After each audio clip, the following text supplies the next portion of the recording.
Hello, everybody, and welcome to a brand new episode of Top of the Pod. We are only delighted to be here, and holy hell, it's Christmas week. How did that happen? Where's 2023? What have you done with it? And how are we into the third week of December? Can anybody answer that question?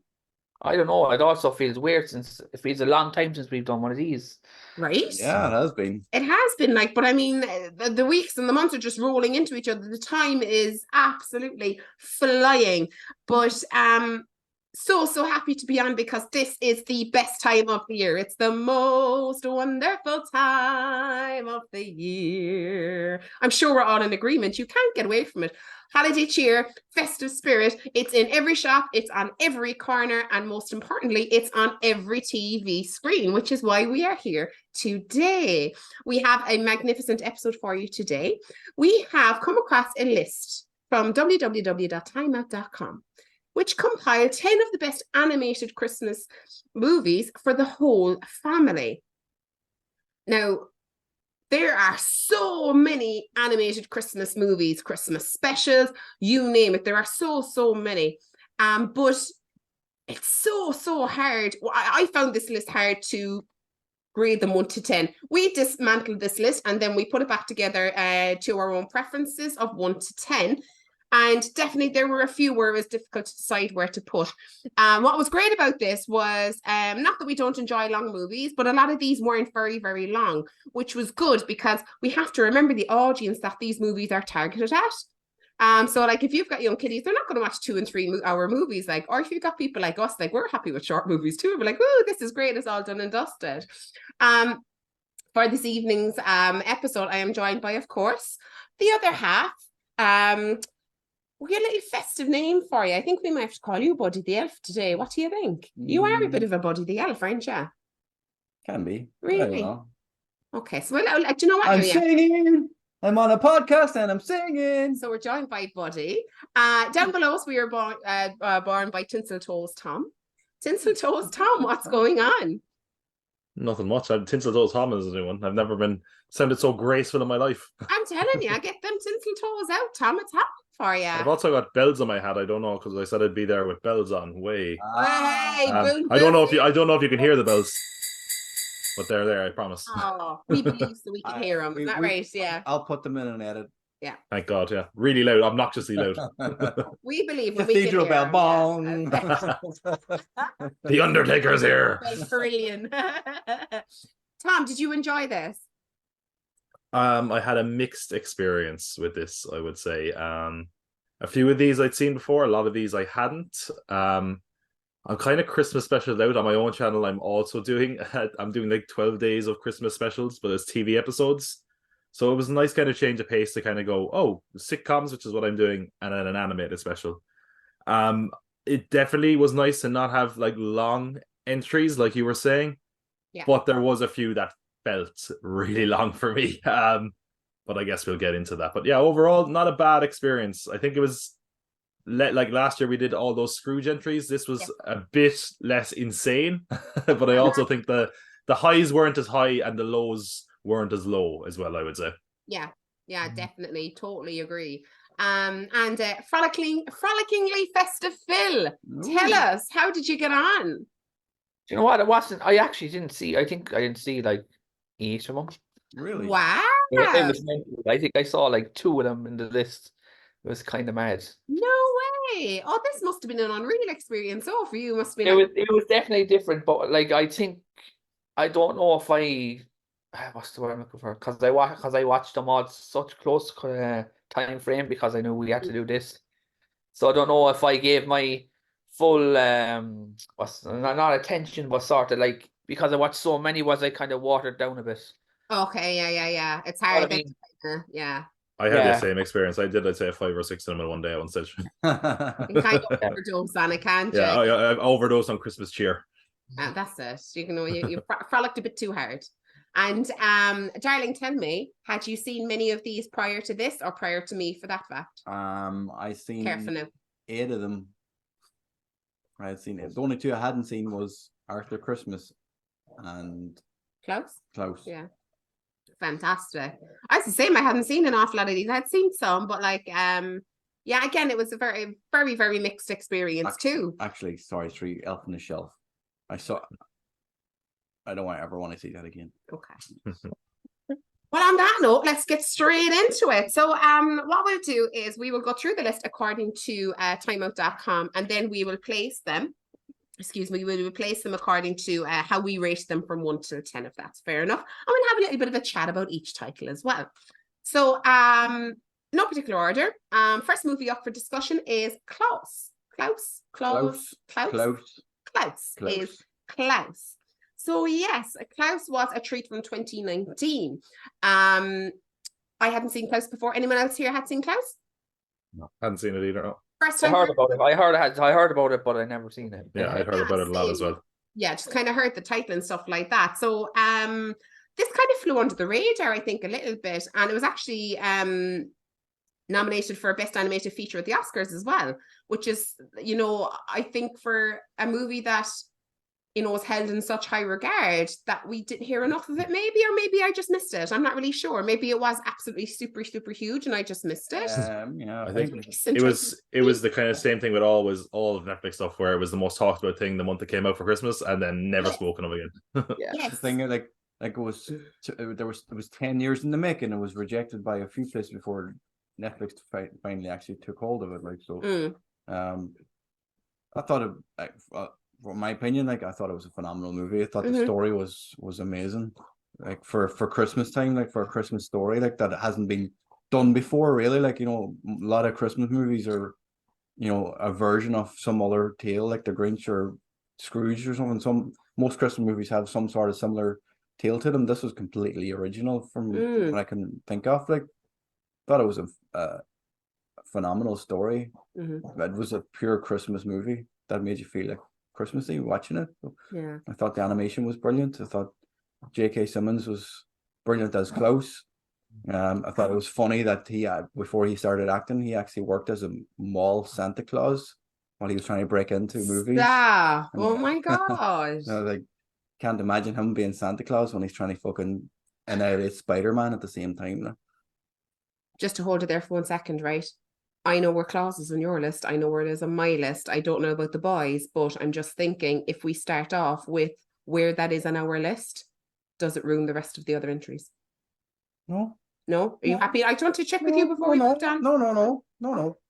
Fine, perfect. Not Sorry, editing this out. No, that's fine. Tom, what did you think of Klaus? Yeah, you know, this was one that I'd heard a lot about. It's been one that's always been on my list, but never got around to watching it. So it was nice to have the chance to watch it this time. I liked it, but again, I had such a high bar that maybe it fell a little bit under that for me. I'm not surprised it got nominated for an Oscar for Best Animated Feature, because the animation is absolutely stunning in this. Really liked kind of the use of light and shadow. There was a lot of kind of cool textury things to it as well. It just had real like depth and some interesting shots, and I thought it was a phenomenal movie to look at. I said again, I would say I liked it, but I didn't love it as much as I wanted to. I do think I'd probably have to see it again, because I just feel like I kind of had to pause it a few times, and that might have ruined my immersion into it a little bit.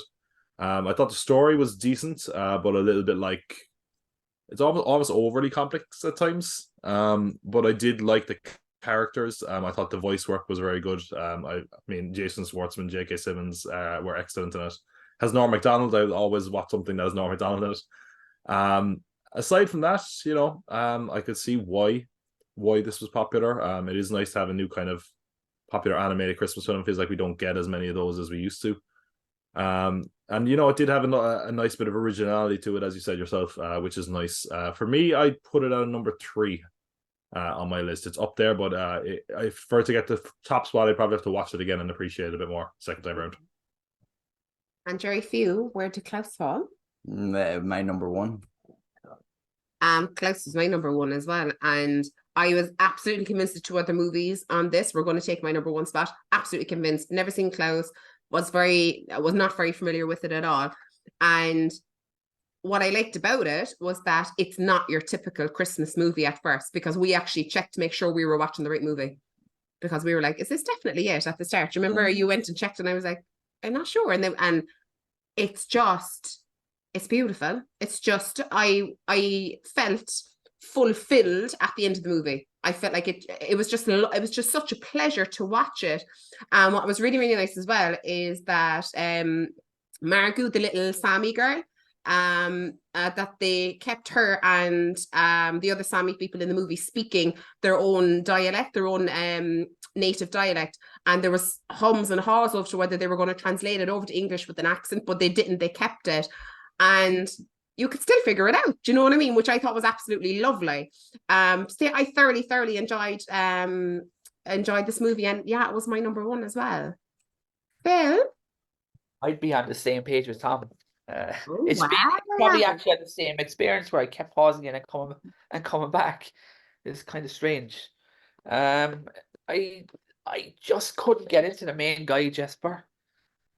I don't know what it was. I was looking at him. I was like, this guy reminds me of someone, and I had to look it up. The guy from Mercantile. What's his name? Oh, Fievel. Yeah, he kind of has the same kind of facial expressions, and it was just kind of like that's all I could see for the whole thing when I was watching it. But yeah, I'd put it as number 3. But I thought the story was good. I really liked the message for kids. Yeah. And that was really good. The animation was really, really good. Klaus is probably my favorite of the whole thing. He was just so good. But overall, like it was just, I just couldn't grasp it fully. I'd probably have to watch it again, but away from when I'm not watching like 10 other ones. Yeah. It needs to be appreciated in its own right. Yeah. Sure, it has like a high IMDb rating. It's like an 8 point something. Yeah. I do want to ask, do you think, I kind of think kids would be maybe a bit bored by it.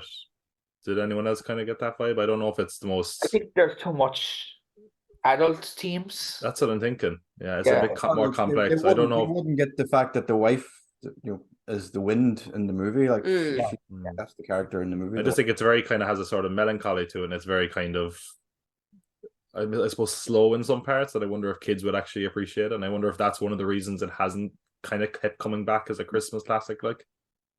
Whereas maybe I don't know. Maybe it's possible. Do you know, it's because like you see even as well when there's like events with Christmas movies as well, kids will lose interest halfway. Do you know, that kind of a way, and that could be. I'm sure it's probably down to a number of factors. But if you were at home sat watching this movie, I think you'd like have to have them sat next to you. Do you know, and they would ask questions. It's not an all singing, all dancing Christmas movie. The kids would get glued on and they start singing. They just sit there and going, "What's this song?" kind of shit.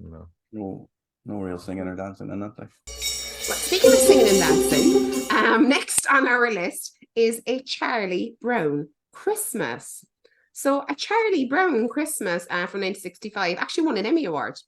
The thing is, right, with Charlie Brown Christmas, I'd heard loads about Charlie Brown Christmas. It seems to be like people seem to be very, very protective of it. They seem to speak really, really highly of it.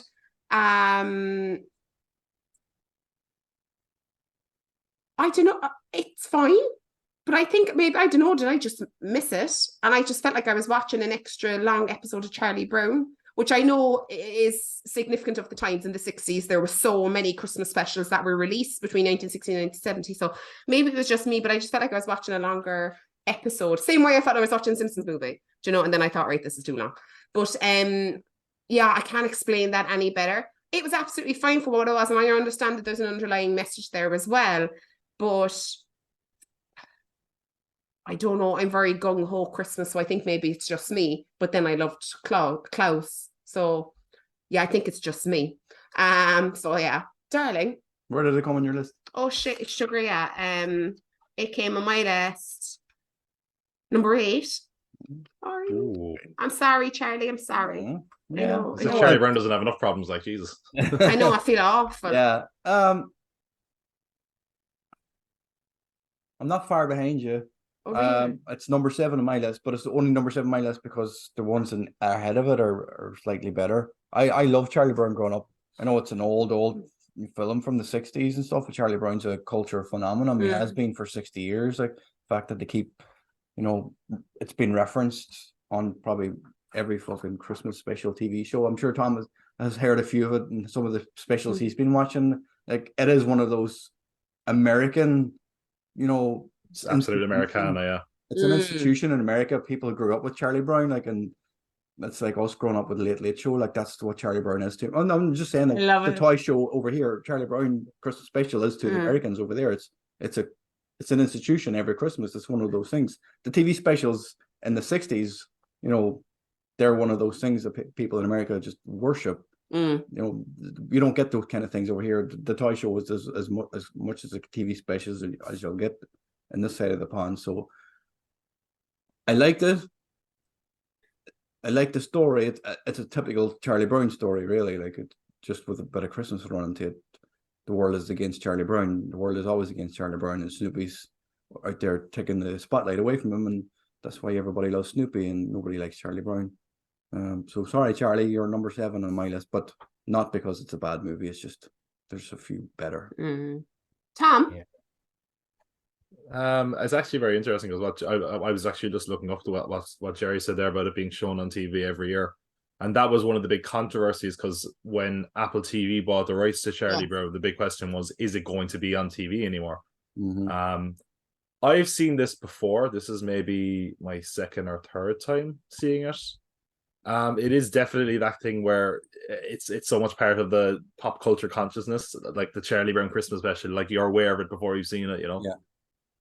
I have to say I actually quite enjoy it. I think it's because it's so strange. Like it's a relic of the 60s in kind of an entertaining way, you know. Like the animation is very simple and I enjoy that. Like we'll get to some of the more animated stuff in a minute that I really didn't like because it was just overly intricate. I like the simplicity of this, you know, just the very kind of solid colors, easy drawings. I think the voice work is very good. And I don't know what it is. It kind of cracks me up because it is so weird. Like the Charles M. Schultz or whatever his name is, like, what was wrong with this man? That he had the kids talk about these really serious things. Like he's some sort of sadist that he made a cartoon about kids that like are constantly depressed around Christmas and they have all the life philosophies of a fully grown adult man in the 60s. I don't know why that just tickles me. Like I wrote down some of my like some of the stuff that like he says like so at one point someone says, what does he want? And he says real estate. I'm like, that's such a weird weird thing to say. Or someone says, all I want is what I have coming to me. And that's so, again, that's 60s mindset. And then I do like, I think it is very touching that, you know, nothing is going right. It's a kind of a classic comedy setup or story setup of we have to put on the play and none of the play is going right. And it's all a disaster. And then, you know, the horrible little tree and then they say, all it needs is a little love. And I'm like, no, that's nice.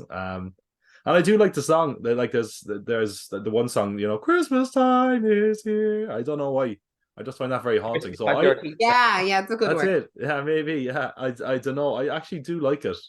It's again. I could say if I probably really sat with it and tried to figure out why I enjoyed it, I'd probably be like, actually, do you know what? It's not as good. But for me, it's actually number 4. I actually quite enjoyed this one.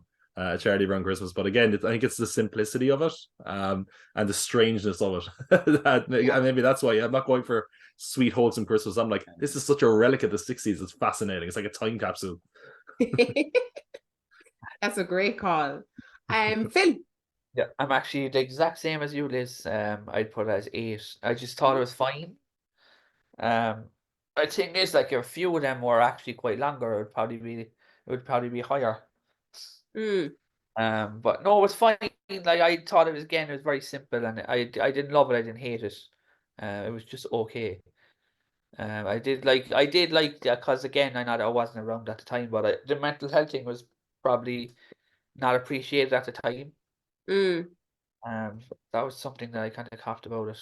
But overall, it wasn't. I don't know. I just couldn't. Again, maybe it was just because he was so bland, and I don't know. He just didn't feel anything towards it, if that makes sense.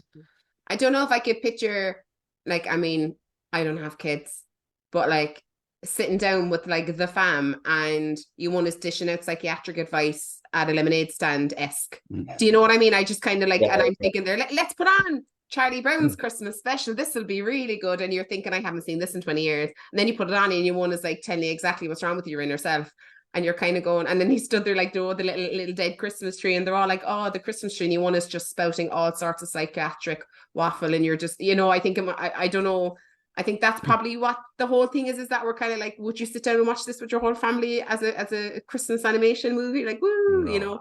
I think that is for like, I think the only reason people do have it ingrained in them is because it was such a tradition. Like, it's on every year, and back in the day it would have been like, if you don't catch it at Christmas, tough shit, you cannot see it. So it was such a thing that you had to watch it. It was like appointment television. And yeah, the weirdness, I think, is what I like about it. Definitely. And to defend like that, she's like that at every episode of Charlie Brown. Yeah. Snoopy, like, right up until, I don't know. I haven't seen the remake that they had out a couple of years ago, the Peanuts movie. I don't know. I heard it was good. I never saw it though. I've never seen it. I'm not sure if they've played up to that side of their characters or not. If they've maybe touched more on it, in this society, like more about his depression as a 12-year-old or whatever age he's supposed to be in it, like so. But yeah. Charlie Brown. There we go, Charlie Brown. Something that may be considered by others as also a little bit weird, maybe a little bit scary, but in my opinion, utterly fantastic, is Tim Burton's The Nightmare Before Christmas, which is next on the... Oh, look at the threads that you're donning, dear. I didn't even cop it. Beautiful, beautiful. That's a lovely gift. I don't know who got you that. And so yeah, The Nightmare Before Christmas was next on the list. I will reserve my opinion on this movie for now. So Tom's like, oh Jesus, where are we going with that one? Is you know yourself. It always means there's something coming. Darling, I shall kick off with you since you were appropriately dressed for the situation. Yeah. How this isn't number one is beyond me. Klaus swooped in. Hadn't seen it before, and this is one of my all-time favorite movies of all time, not just Christmas movies. What do you say about this movie? Like, it's an absolute perfect movie, I think.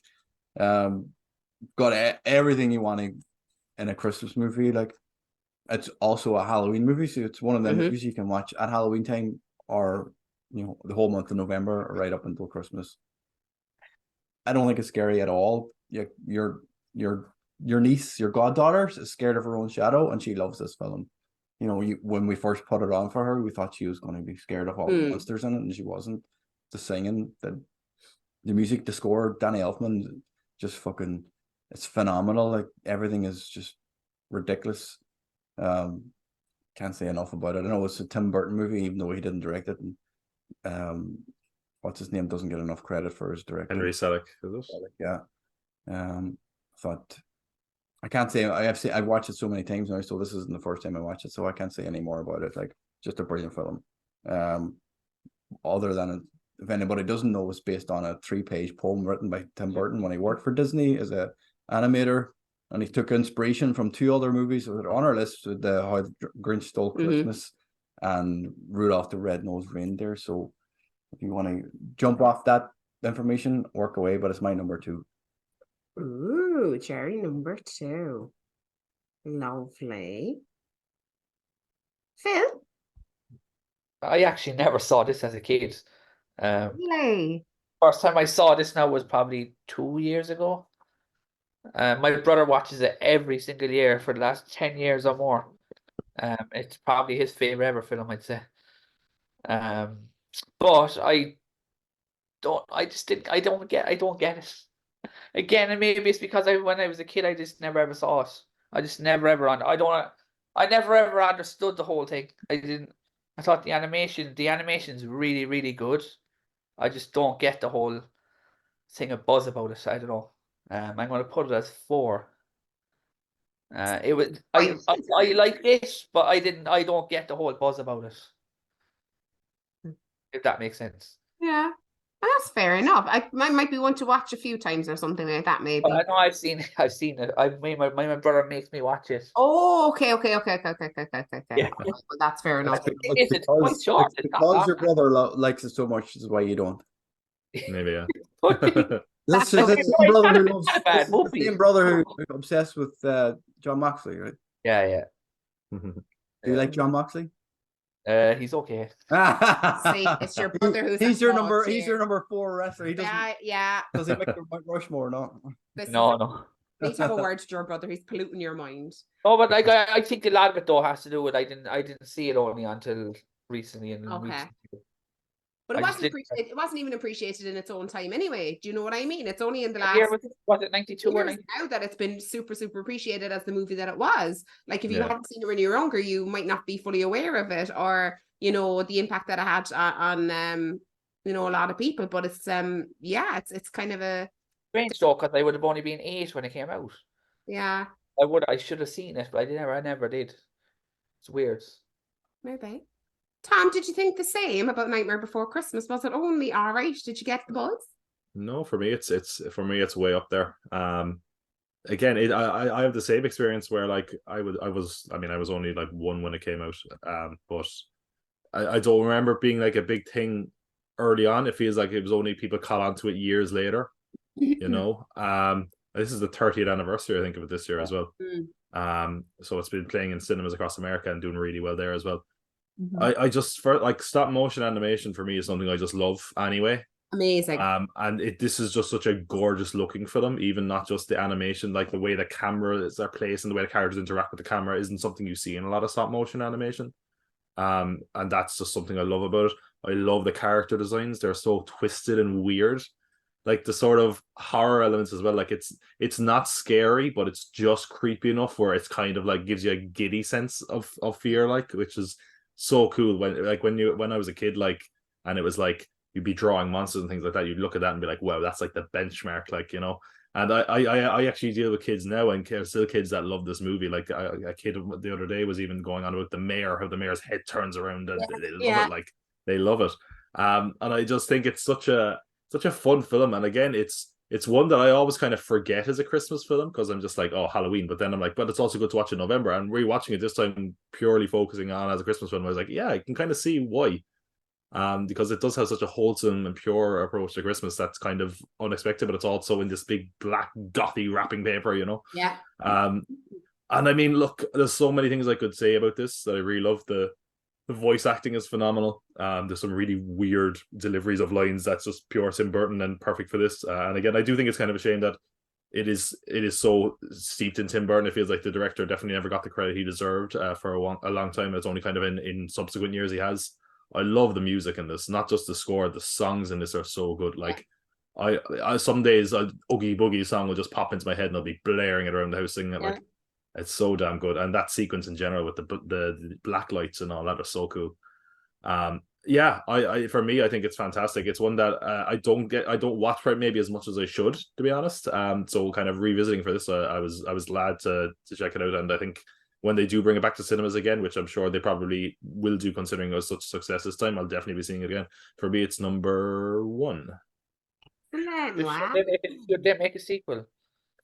There was they keep saying talk that there was going to be a sequel. And actually what weirdly enough, and this is kind of why I think there might have been a bit of tension between Tim Burton and the director, was that like he was like, yeah, I'd definitely be up to do a sequel and make something, and Tim Burton was like, I'm not interested in doing any more stories in that universe. And it sounds like that kind of killed it, which is a shame, because it does feel like a film that's kind of found its audience now. And it's like when this went out first, Disney they weren't like, it's a Disney film, but now they're like, oh yes, Disney's The Nightmare Before Christmas. They're making a big deal of it now. So I'd say I'd be shocked if we can get something at least on Disney Plus at some stage, because it feels like these characters are something you should do something with, because it's not like they're going to age like actors. You can bring them back at any point. Like, well, it's a pop culture phenomenon now. Like the Jack Skellington, like, is everywhere. Like, if any shops, like, there's merchandise everywhere, and Disney is bouncing off it. And only last year, I got you the book. There's a book. For Long Live the Pumpkin Queen. No, she has her own book now. Sally has her own spin-off. Stop taking my notes from the. All right, go ahead, go for it. Go for it. No, you go ahead. I'm just saying, like, there is. I didn't look. I was just saying that there is room for a sequel there. Whereas at the end of in the soundtrack of the movie, there is a extended ending where Santa visits them later on, years later, and they have skeleton kids. Oh, cool. They have their own kids in the soundtrack. I should also say there's a really good album. I can't remember its full name, but it's famous artists covering Nightmare Before Christmas songs. Something like Nightmare Revisited, maybe, or something. What's his name? He done the thing from I know the Rodrigo and Gabriela cover Oogie Boogie song as well, and it's amazing. That was class. But that's definitely one worth seeking out as well. Who the fuck was it? gone. Yeah, it's in there somewhere because I remember I'm thinking the same thing you were. There was some big gothy band or something that covered a song on it. No, I keep thinking either Slayer or Sepultura or. Oh, I think maybe it was Sepultura. I'll see if I can find the album. I think it might be called Nightmare Revisited or something. Yeah, but go for your notes. Check it out for us, guys. Check it out for us. No, I've got it here. Marilyn Manson did the cover of This Is Halloween. Yes, Yeah, I remember that. A few people done that, right? Yeah. Yeah, Korn did Kidnap the Sandy Claus on it. The Polyphonic Spree did a song on it. Korn. All American Rejects, RJD2, Plain White Tees. Yeah, there's a lot of people on this. Yeah. There is that. Everybody, like, it's just everybody has a soft spot for this movie. I certainly do. It's one of my all-time favorites, without a doubt. And I had never seen it before I met Jerry, ever.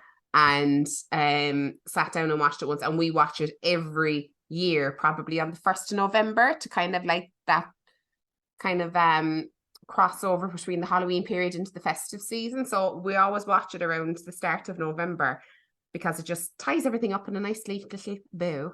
But yeah, this movie, I'm not really sure what else I can say about it that hasn't been said already. It's such a great story of, we all get to a point where we're just shit sick of it, and like, is the grass greener on the other side? And, or is it like better the devil and like, is it the case that the grass is greener, but at the end of the day, it's just grass? It's still grass. So, that kind of a thing as well. There's a lot of that about it. So yeah, I thoroughly enjoyed this. Definitely hit on one of my points as well, Tom, with the scary, for lack of a better term, aspect to the movie as well. Definitely that blacklight scene is, that's fun scary, that kind of a way, and kids will just be like so enthralled by it, they won't realize that there is a little bit of an underlying scare there.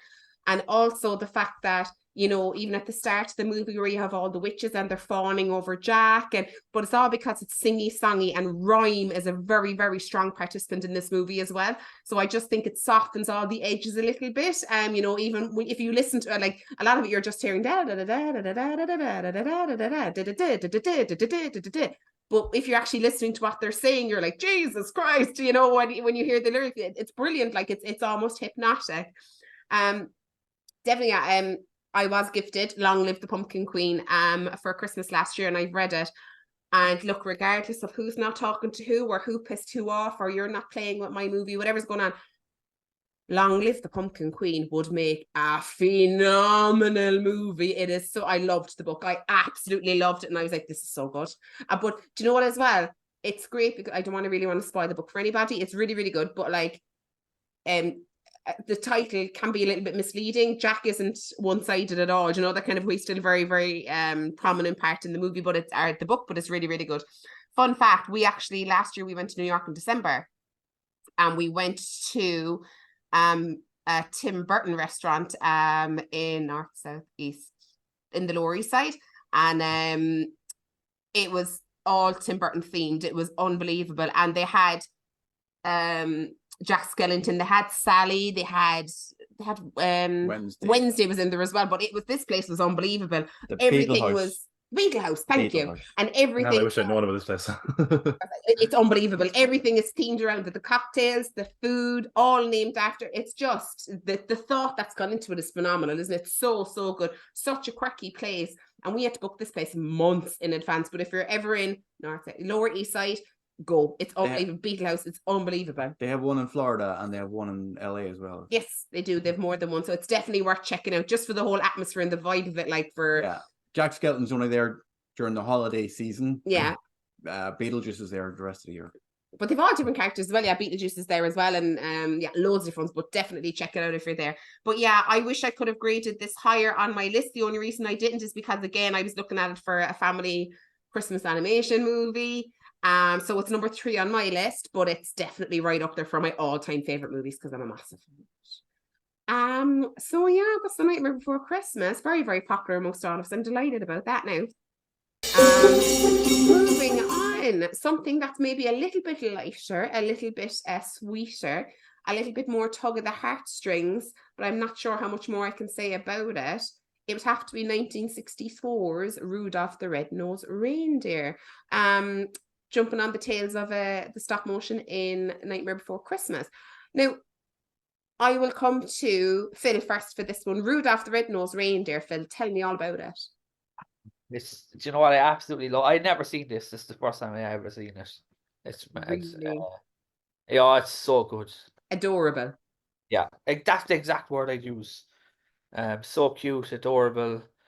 Very, very for children, it's very, as what Tom was saying earlier, kids would get bored. I don't think they'd be bored on this one. There's just so much to love about him. And the animation. At first, I was kind of like, I don't know if I'd like this, but I just everything as it went on, everything about it, it's so good. I'm going to put it 2. Wow. Oh, look at Oh, Rudolph. it's very, very good. I watched it with a big smile on my face. I was like, this is great.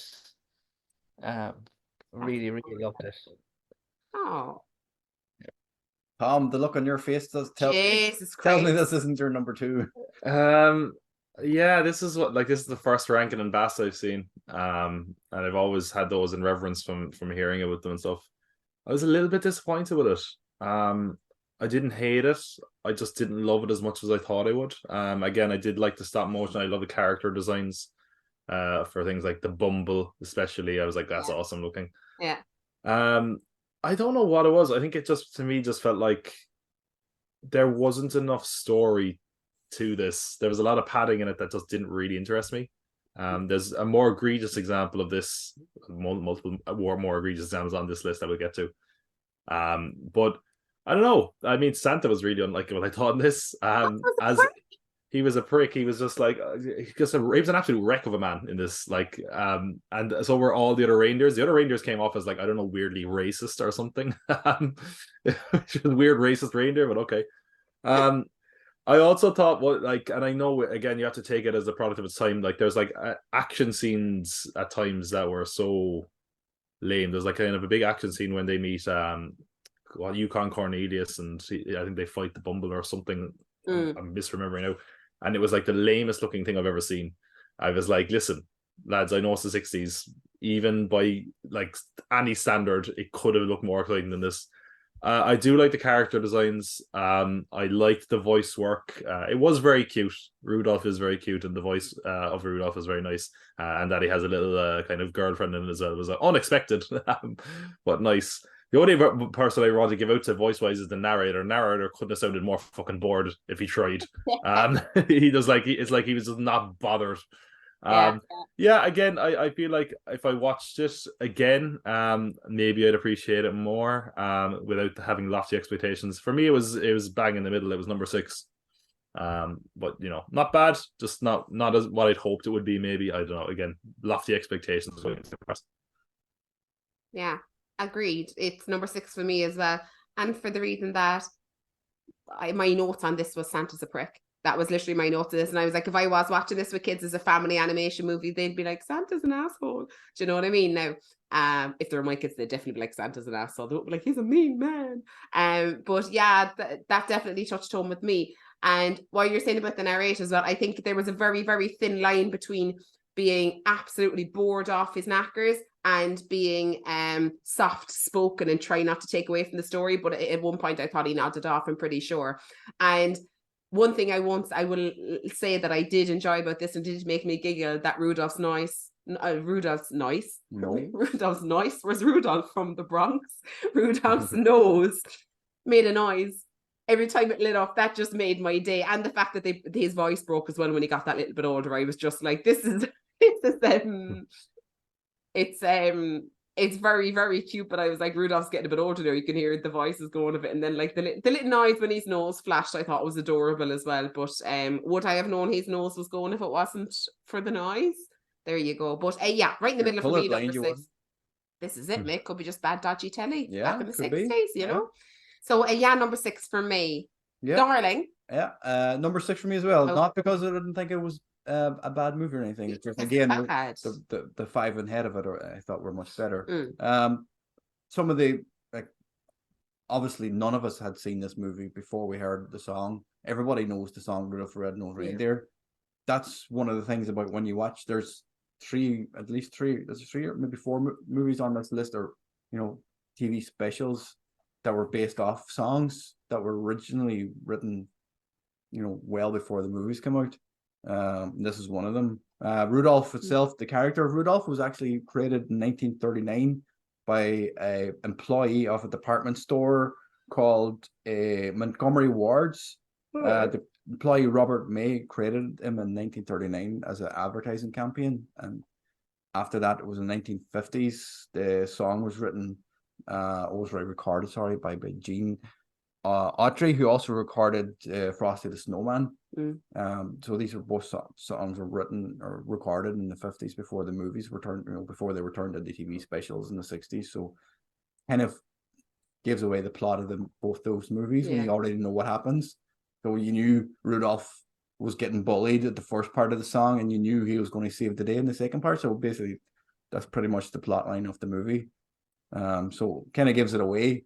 That's the only thing about it for me.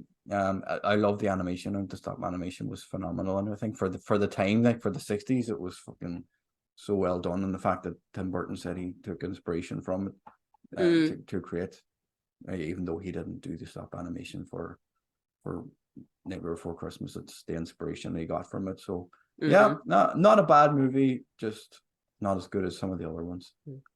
Montgomery Ward is definitely where your mom takes you for your school uniform, isn't it? You just know it's that department store that you go for your uniform, that they're the only ones that supply it. You just know it, So Rudolph the Red-Nosed Reindeer. So from that, we go to a very, very, very different setup for Christmas Eve, how it all works, how they get the job done. And that is in Arthur Christmas. So Arthur Christmas is from 2011. Very, very modern setup for toy distribution on the most important night of the year. It is, as you'll see from Steve Klaus, military precision. It really is bang on the nose. Now, that said, with this movie, just to give you a bit of a background, if you haven't seen it, those who are watching, Arthur Christmas. So Arthur is one of the sons of Santa Claus, and he works in the post room in the North Pole. He sorts all the letters and makes sure that it goes to the right department, that everybody gets the right toys. And unfortunately, on Christmas Eve, a little child is missed off the list and a toy has not been delivered, even though Steve Claus's brother has the most high-tech setup going in order to deliver these toys. So with that, I'll kick off with this one. There's nothing wrong with Arthur Christmas. There's absolutely nothing wrong with Arthur Christmas. I think it's funny that when you hear like the accents of the characters, you absolutely know that the toy was missing from the UK, right? So they say at the start, that's where it ends up when your man's hanging out the tree. Now, moving on from that, it's very, very suitable for, I suppose, the day and age that we're in now, because everything is so high tech, everything is so, I can do it on my phone, it's done in seconds. So it's very much on that kind of path of how the creators of this movie are suggesting that Christmas is going. So there is an underlying tone to this movie as well. But I don't know, was there too, I enjoyed it, but I don't know, was there too much of a fine line between super high tech, we're here, we're now and happening, and then in comes Uncle Albert with during the war, so I don't know, was there a little bit too much of a contrast for me in that one? And Arthur's as frustrating as fuck. I tell you this much, if he came down and slipped in his slippers and tripped over and knocked the shit off my desk mate, I would clothesline his ass out my front fucking door, because he's so frustrating. I can't deal with klutzes. I just fucking can't. And then, the ones who like spin around and like fucking apologize and knock something else off. And then it's like, oh God, they turn around and apologize to that person. And then their arse knocks something else off your desk. And you're like, just go and die, Arthur. Go and die. Because if you don't, you will at my hands. But other than that, it's a lovely Christmas movie. But just as it might be just, I know I didn't expect the Arthur rant, but he does frustrate the living shite out of me. Fun fact as well, Mrs. Claus, right? Her voice is narrated by the woman who's currently playing the last queen in The Crown. How random is that? Right? I know, a fun fact, but I was just like, that sounded a little bit familiar. And then I was like, oh, that is you. So yeah, there you go. But Arthur on my list, Jesus, Arthur, you annoyed me so much. I've got to tell you where he came on the list. 7. Arthur is 7 on my list. So, Tom, tell us all about Arthur. I feel it sounds like you know Arthur very well already. I think I've worked Jesus. with This is one I've seen before. I think I saw it for the first time last year. I really like actually the creativity of the whole thing. This is an Aardman film, who obviously are probably best known for Wallace and Gromit and the claymation stuff. So it's, it's a shame that they have done a few computer animated things. Not that I mind them, but I like the creativity behind this. I like that they kind of reinvented, Christmas lore, because it just feels like something that's, to a certain degree stuck in the past. And I do appreciate the whole lot. I definitely hear what you're saying, that it maybe goes too far in the other direction, with the high tech stuff of it. But I also think I do like the kind of contrast they have where the technology is like, well, the technology screwed us over here. Now we have to use the old ways. I do like that idea. Even though maybe the balance could be done a little bit better. I do like kind of, especially in the opening kind of scene where they're delivering the presents and they have like the elf squad and all that stuff. I think that's just cool. That's just fun. Like if I was a kid, I'd be all about that. I think there's a lot of good stuff in here. I think it's very is very good, very, very Britishy, naturally. Sometimes a little grating. I do think Arthur does a lot of shouting, that kind of annoys me a little bit at times. But I think overall, I do enjoy it. I just 2 seconds now because can't hear myself in my headphones all of a sudden. So yeah, overall, it's kind of a weird film as well, and I kind of appreciate that. It's definitely got that kind of dry Britishness to it. It's a little bit odd. I think a lot of Americans will probably look at this and not get it, for example. But I also like the family dynamic. I like the various Santa's house. Like he's like the old Santa. I'm like the modern Santa, and Steve is what could be the future Santa. I also like that, like, even though Steve is presented as a bad guy, there isn't really a villain in the movie. And I do appreciate that. Steve is just a bad guy because he's against Arthur. But in general, no, I think it's quite good. Again, I've now seen it twice in 2 years. I wouldn't be in a rush to watch it again anytime soon, to be honest. But I do think it's a nice one. It does seem like it's one of the more modern kind of Christmas classics we've gotten. Like this is showing in cinemas again as well. A few places. So I think that's nice. But for me, it's in the middle. I'd put it at number 5. But yeah, no, definitely worth a watch. And if you're looking for something for the kids, I think this is one that a lot of them could get some enjoyment out of. Defo. Phil? Arthur. What impact did Arthur have on you? So I felt like 2 more different films. Okay. I'm going to put it as 5 just as well. I thought the ending was really nice. I really loved the end of it where the 3 of them connect. I just wish that there was way more done. It was just kind of, it felt padded. Like they didn't do enough. It didn't do enough with the 3 of them to get the emotional connection, if you know what I mean. That's kind of where I kind of was like, I love the ending. I just wish they did more with it in the middle part, rather than just your man storming off and like, I'm gone. I see you later. Yeah. Yeah, it was fine.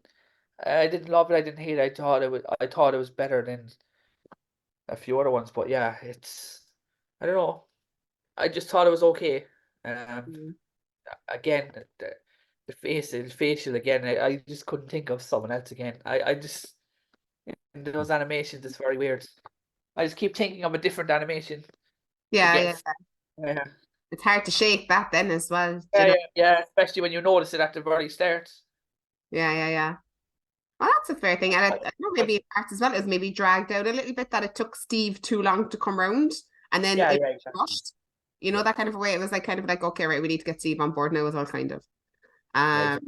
Interesting. Darling.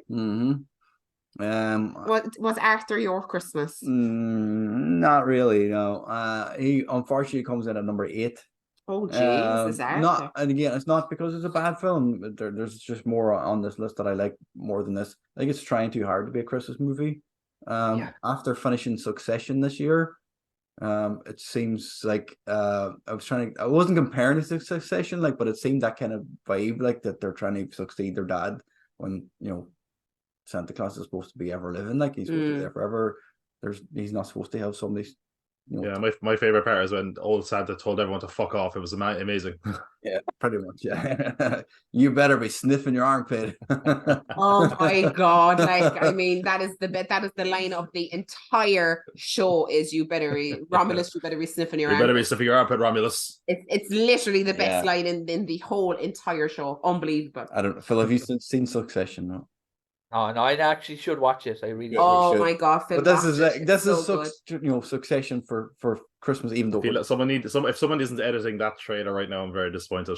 ooh, AI. Ah, probably sees. you need to get on that. Love there. Yeah, I'll make that. Yeah, it's not that it's a bad film. It's very British.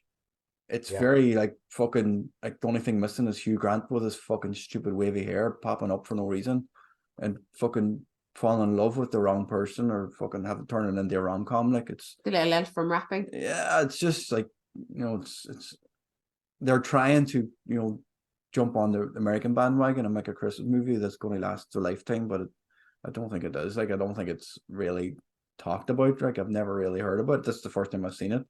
It's not one of those films that's going to last. It's just another Bridget Jones or fucking Love Actually or something. Like, it's just, they're better movies than that, and I'm not even a big fan of those. So, number 8. That's all I got to say about that.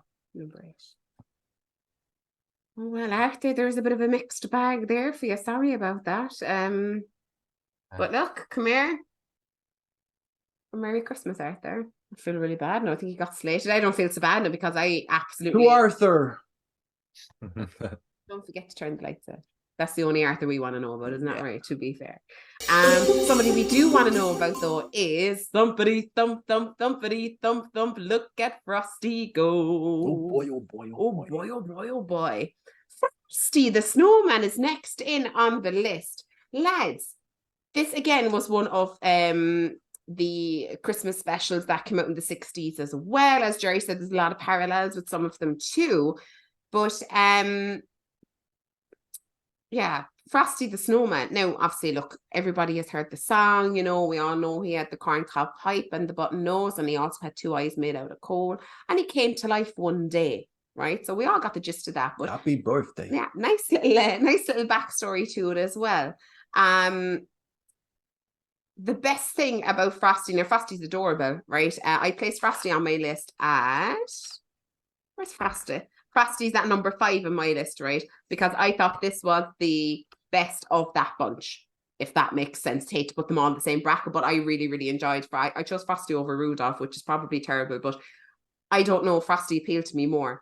I love that Frosty is from Manhattan, right? And has the best accent in the world. He's from White Plains. I'm telling you, lads, like, I mean, so he's from White Plains. Oh wow, really? Not Bully Ray, Bully Ray. No, Tommy Dreamer's from there, yeah. Tommy Dreamer's from there. Chaz Palminteri as well is from there. But yeah, I love that. And the actor who actually, the guy who voiced him, I believe, is from New York as well. But that's why, and I love that they didn't change his accent, and that Frosty has like this big, thick New York accent. It's unbelievable. I thought it was brilliant. I was like, this is great. Frosty's after coming out from all the snow, but he's coming up as if he's going to, like, tell you everything you need to know about the history of the state. It's amazing. Yeah, it was Jackie Vernon done the voice on that one. Again, it's very synonymous with the season, but the one thing I will say about this movie, again, I find it hard to say a lot about this because we know from the song, but Professor Himble, I'm sorry, I really feel for that man because that was his fucking hat and they took it, give him his hat back. And I know Santa's saying, go home and write this 1,000,000 times. No, it was his hat and they took his hat. Give him his hat back. Magic hat. I know it's a magic hat, but it was his magic hat and they took it, so Frosty by right shouldn't get to keep it. And that's just my bone of controversy I have to pick today. Tom, was Frosty your snowman? Absolutely not. This is where we kick off the ones I didn't like.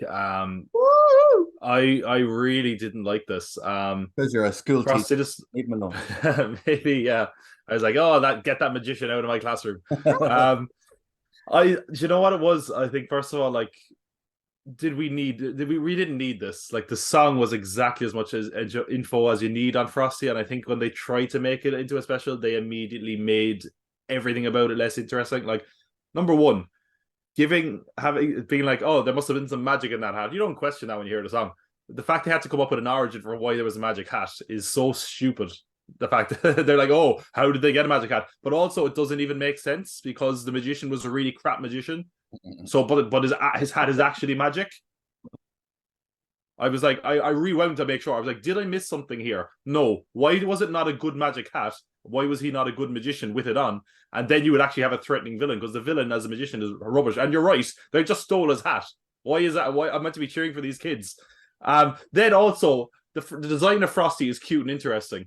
When you look at how they made Frosty, they literally made legs and arms, and no one makes a snowman like that. You literally see them make a ball. Someone's like, "Oh, here's his body," and then they totally ignore it. They don't. No one. They just someone made legs for it. A snowman. One of the kids would have been like, "No, that's not how you make a snowman. You fucking idiot." It's horrendous. Like, and then like I know I like the New York accent because it's weird, but also it's so annoying. Like where he's like "Happy birthday," I'm like that's so annoying, and then he does it multiple times. I was like, what is that about? Is it meant to be a funny joke? I don't get it. And then you have Jimmy Durante as the narrator, which is just very odd. And his like Jesus Christ, listen, no offense to Jimmy Durante, the long dead now Jimmy Durante.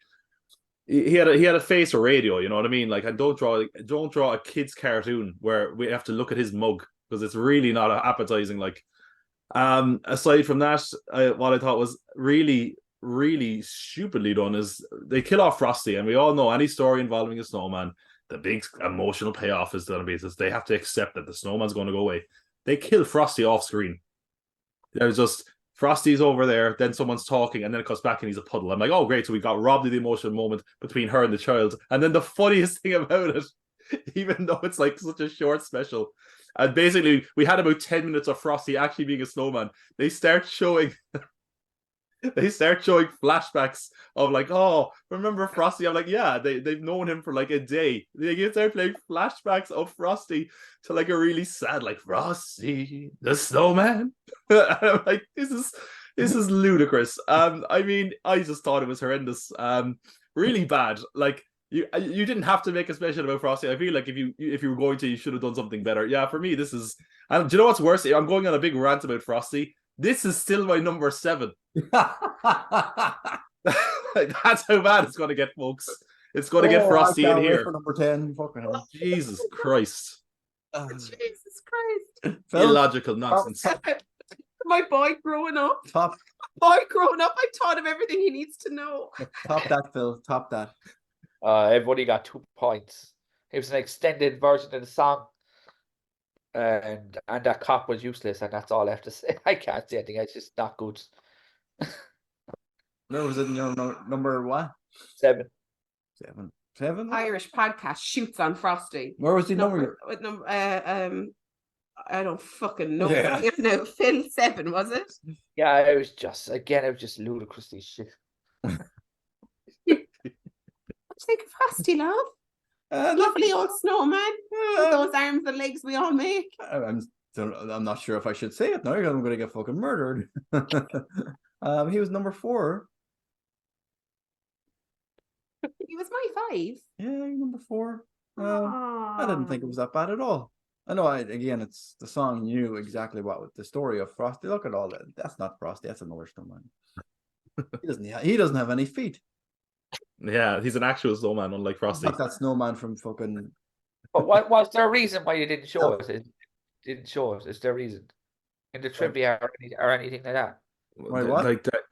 Why he didn't show him dying? Like they just went. It's ridiculous, isn't it? They edited it out. I think It's such an obvious oversight. They didn't want to see him melting like a fucking wicked witch of the fucking west. But they did. They just show him as a puddle, and we're meant to be like, oh, Yeah. he did what snowmen do. Poor Frosty. Yeah. Oh my God. I didn't. Again, we knew the story from the song. I didn't mind it. It was. It didn't need to be made like, but it's just what they were doing at the time. They were making all these songs into TV specials that they could just to back then when they were trying to leech off popularity. That's just what they did.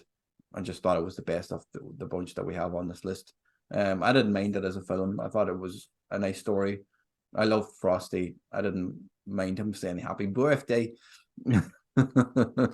Frosty. I'm just glad they didn't actually spend $3,000 in 1965 on the train ticket to get him to the North Pole. Oh my God, that was nuts, wasn't it? It's like 20 or 30 grand in the States market, like so. Put him in a fucking freezer. They did. Like they're going on about the North Pole. Just leave him there. That's fine. That's fine. Just leave him there. Put him in some butcher's freezer. Kidnap the child on the train and go. I can't believe we're debating about how to keep Frosty on ice. Like, I'm not even sure what's after happening. This took a sinister and dark turn. It's going to get darker. Yeah, it is. We've just finished about talking about Frosty and the impact it's definitely had on Tom's life and the rest of our lives as well. And, you know, it's turned us all around and something that a lot of kids still enjoy to this day. Something else a lot of kids also enjoy to this day is the Elf on the Shelf. I don't know where to go. Phil, you go first because I'm scared. Okay, don't. I put it at 9. It's 9. It's my number 10. That's all I'm going to say. Yeah, I'm 9. Jerry 10. Animation looked ridiculous. It was really bad. Yeah, the only thing I've written on my notes is shite. Not shit. Shite in block capitals. And that's at number 10. It doesn't even belong. I put something else in number 10 if I could. It would be like 130 million at the bottom of a list of films I never watch again. Yeah, it was not good. It just No. wasn't. That's again, it's like these based off the songs. Like I don't know who invented fucking Elf on the fucking Shelf. Well, what year did this come out? 2011 was it? 2011. Just the stuff the kid was saying about Stinky and Loser and shit. It was just like, this is horrible. I don't know who invented it, but I'd love to find the bastard. Do you know, look, it was my number 9 as well. I'm with you, Phil, and exactly, look, it wasn't great. And as you said, like some of the dialect arts or some of the chat was just like, you know, it was very, very juvenile and not of 2011. Do you know what I mean? So I totally get that. And the only thing was that I liked in the movie that the kids took it so seriously about the elf and they would come down every morning searching for him and, you know, oh, don't move him, don't touch him, don't touch him. Do you know, I thought that was pretty cute because I'm sure a lot of kids in this day and age can resonate with that. They might like it, but I just... Who made this? Who made it? His mother, I'd say. You know, she was just like, fuck this, I'm making a movie about Hopefully this. somebody who's never made a movie ever again. But I can understand then as well because like there's such a huge marketing opportunity with this and, you know, obviously, you know, it's such a big money racket, the Elf on the Shelf as well. It's huge, you know, so I can understand why they would have gone and made a movie and shit about it. But like 2010 it was made. Yeah, the guy who made it didn't remake anything else, really. now he's working on the Elf on the Shelf too. So I'm just messing he's not. Tom, tell us, where's your Elf on the Shelf? I fucking hate the Elf on the Shelf. Like just as a concept, I hate it. Like You again, have it in as we your said, class. I deal with kids. Like so, I get the daily update. Like, oh, what was my elf doing? What was your elf doing? And then I have to listen to it. I hate it. I hate everything about the Elf on the Shelf to begin with. Then I have to watch this, and Time Out lost any credibility they had when they put this anywhere near their list. This was horrible and ugly to watch. It's selling horrible corporate shite. I hate every single elf in it. I'd be fine if they died a slow, horrible death, to be honest. The songs are shite. Santa was there was no one I liked in this, to be honest. It was horrendous to watch. Ugly, really bad animation. Like even for 2011, like everything was stiff. Half the people looked like fucking corpses. Like the songs were terrible. I literally wrote there was nothing I liked about this. It's 26 minutes long and it still felt long.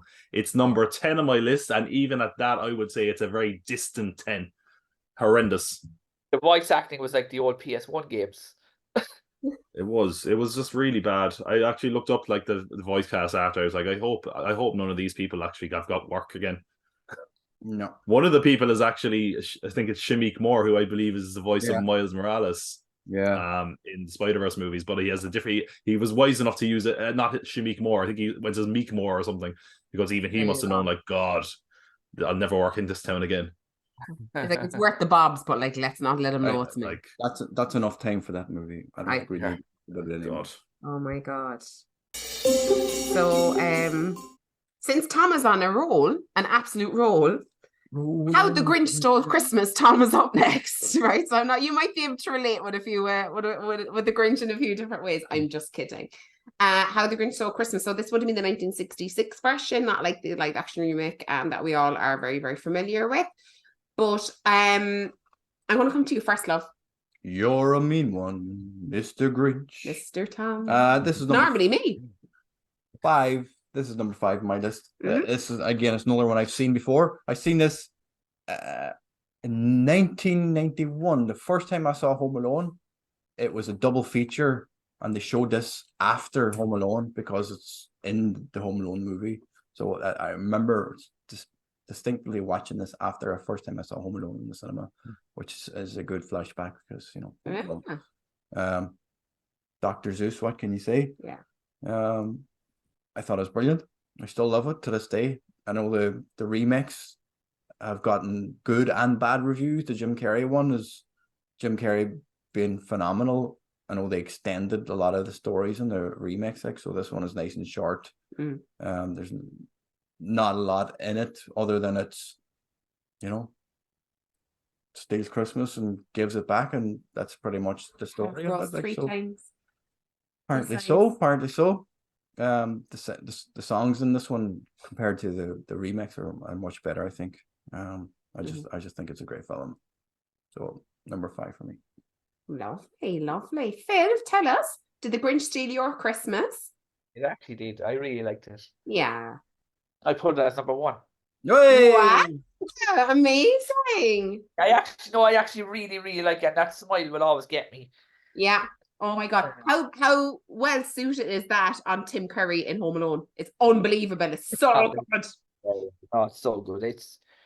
I was watching it and I was like, I think I watched as well. I watched them all close together. I watched it in the middle, but it was just so good. And it just left me with a good feeling afterwards. And it felt like it was on for 2 minutes. I felt like a kid watching it. It's the best way to put it. Oh, that's a lovely way to put it, isn't it? Considering like what the list is about, that's a lovely way to put it. Tom, did you feel like a kid watching this, or is the Grinch the next one up for Tom's Slaughterhouse? What a treat the Grinch is this Yuletide season. Perfect for children if you do need a reason. The animation is simple and has such a charm. They were worried Carlos' voice might cause some alarm. I think it's quite suited. It works well, you see. On the other hand, I'm a big fan of Frankenstein, me. The songs are quite catchy and will do in a pinch. After this, we're all singing You're a Mean One, Mr. Grinch. The Who's are so cute and the Grinch is so vile. The way it looks has a lovely crude style. Its a message is sweet and one not to forget. Christmas isn't about what we give or what we get. I hope you're listening, Liz, and this isn't missed. How the Grinch Stole Christmas is number 2 on my list. Ooh. I'm so glad I didn't fuck that up. Oh my God, that was so amazing. I think my heart grew 3 times there. There we go. See? Frosty still sucks, but the Grinch is awesome. Oh my God, Tom, you need to do some with that. That was just amazing, wasn't it? That was so good. That. Oh. That's going up. That's going up as a trailer for this episode. I think it should. It's amazing. Oh my God, Tom, you'd never think that you were a teacher. I know, right? Where did that come from? And so 2 on your list, amazing. That's good to hear. Grinch is great, though. Do you know what I mean? It's just such a good versus evil, and good prevails in the end, but evil also comes around. It's just such, and it's like in a weird way, it's a really feel good, isn't it? Do you know? I don't know how to explain that any better. It really, really is. But it's probably how you feel watching the Nightmare Before Christmas. Yeah, that's a good point, Phil. Absolutely, yeah, that is actually a really, really good point. I do want to raise this point as well. I have shown this special to kids 2 years in a row now, and they still all love it. Yeah. Really? There you go. It's a winner all around, isn't it? It really is a winner all around. And as an adult or a teen, you wouldn't mind sitting down watching it. Do you know that kind of way? Because as well, similar to The Nightmare Before Christmas, there's an aspect of cool, hip, and groovy, popular, associated with the Grinch because, again, you know, every store you go into over the holiday season, it's everywhere. You know, it's timeless. You know, it's like leopard print. It's timeless. Never goes out of style. You know, 4 on my list is the Grinch, I believe. Let me just check. Beckett, where's my list gone? Yes, How the Grinch Stole Christmas, number 4 on my list as well. And fun fact, apparently there was like was it 25,000 drawings were used in this. That's madness, isn't it? Absolutely madness, like. That's what they say anyway. Now, come here, correct me if I'm wrong, but approximately, yeah, from 2 reliable sources, 25,000 drawings were used. Random. I'd say if I did the math, that's actually that bad. I think so. But I think, like, you know, when you think about 1966, you know, now it's like that, so, you know. So if they with animation, I think it's either drawn 1s or 2s. Yeah. I'd say this was probably 2, so that would mean they did one drawing would last for 2 frames. So if it was 12 frames per second based on that, so there'd be 12 drawings for every second of footage, maybe. They multiply that by how long it is. So it could work. But yeah, when you actually think of like the magnitude of how many drawings they used to do in the days to watch something so simple, you're like, Jesus. Why would anyone bother? You know, definitely like a 33 1/3 chance of the and then you add Santa to the mix. You know, geez, that just all goes wrong. But it's definitely a crime of passion, isn't it? You really want to be loving what you're doing for that one. But amazing, isn't it? Unbelievable. So we love the Grinch. He definitely made all of our hats grow 3 times. I'm fearful for this next one, but look, here we go. There's been a hit and run. There has been a hit and run. An elderly old dear has been knocked down after drinking way too much eggnog on Christmas Eve. And she was clobbered and then absolutely annihilated and trampled on by Santa's reindeer. Yes. Good. So only good thing about this whole fucking thing. They should have come back and finished off the rest of them while they were fucking at it. Right. So I figured this is over 50 minutes long. Yeah. Yes. And again, it's another one that was based on a fucking song for no apparent reason whatsoever other than jumping on a fucking bandwagon trying to make money off something else. That the only good thing about it, I thought, was the Ghostbuster animation. That was the only thing. I kept thinking this is like the Ghostbusters. The real Ghostbusters. Yeah. That's the only thing I liked about it. Yeah, it was a bit terrible. Yeah, this is definitely number 10 on my list. Only because there was just so much going on with it. It was like it was trying to. This was in the year 2000, right? But it was trying to be like a real swipe of what's actually happening now. It's set in Cityville, right? But a real swipe at corporate America buying out all the mom and pop shops. Do you know, that kind of a way? But then you see the imagery of it, and you have all of these sky-high rise buildings, and then you've got grandma's little tiny little Christmas shop that's 5 foot high in between these 2 skyscrapers, and they're like, this is absolutely the best place that we are going to open another high-rise building. There is nowhere else we need to have this shop. It was just a bit like there's suspending belief now. There's like the absolute fucking ridiculous, you know, firstly. Secondly, Spankenheimer. Yeah. I think I missed the first 10 minutes of this because I was like, did he just say Grandma Spankenheimer? Do you know what I mean? And Cityville, fucking hell, how lazy is that? Thirdly, Grandma wrote this fucking script. Thirdly, love, I'm not being funny now, right? Bear with me now, right? And you can answer as honestly as possible. It's not a problem. If I got trampled on possibly by a reindeer, you believe my grandchild that it happened, okay? And I disappeared for 12 months. Why does Grandpa not give one continental fuck that his wife is missing for 12 months? Because he's getting her pension and he's sitting in the room with a bottle of fucking Johnny Walker Black Label fucking enjoying it. It's based on a country western song by fucking that cunt, what's his name? Fucking Randy Brooks. Oh yeah. Well, Randy, we need Randy to know. Brooks wrote, literally, Randy Brooks sat in his bedroom drunk, drinking Johnny Walker Black Label when he wrote this song in fucking 1970 whatever in Dallas, and his reason for it was he was sitting there thinking, how would his grandmother die at Christmas time? That's it. That was his reason for writing this song. How would my grandmother die at Christmas time? Oh, maybe she gets run over by a reindeer. And these fuckers decided, oh, this is a good idea to fucking write a script off the back of this, and thinking, no, this is a good idea. What do we do with Let's Grandpa? bring her back. Let's put her in a bed. in fucking the North Pole, along with all these other people who I presume got trampled too, right? In a bed and like with no memory. I find it a bit hard that she's been nursed to health for 12 months and like nobody's like said a thing. Only the uncle is like looking for his nan. I don't know. I mean, I'd probably wonder and maybe give you a couple of phone calls if you went off for 12 months and I couldn't find you, like, because of the mortgage. Where did she go? But like, to the North Pole, she kept up in the bed by getting the meal served to her. Yeah. What was she doing? I don't know, mate, but that was 12-month hangover. By what eggnog was she drinking? Oh, now you know what. Now you know why Rudolph has a red nose. All the fucking Johnny Walker. Fucking hell. So anybody rate this highly? 9. 10 Yeah, feet. I think I have it at a 9 as well. Yeah, 9. like 9. again, like even with Frosty, at least kind of like the Frosty song is fine. I fucking hate this song anyway. Like it's so annoying, and then they play it multiple times over, and then I was like, oh, if that's not enough, then they play other songs that sound like it. Yeah. They're like Grandma's special fruitcake, and I'm like, oh Jesus Christ, there's more of them. I liked 2 things about it. And I liked how colourful it was, which is a very, very, very, very low bar. And I liked how strange it was that there was an O.J. Simpson reference in it. A reference to the O.J. trial. I was like, wow, okay, didn't expect that, but okay. But yeah, aside from that, my only note is being like Spankenheimer. Like someone was definitely searching that on the very early internet. And they're like, no, I'm writing a script about Grandma got run over by reindeer. That's it. Yeah. No, I'm not googling it. I didn't Google Grandma Spankenheimer by any means. No. Ugh, horrendous. On the forums, the director should have been run over by a reindeer. Says on the forums. Oh, Jesus! Fill in there by with the final nail and the coffin and the dagger.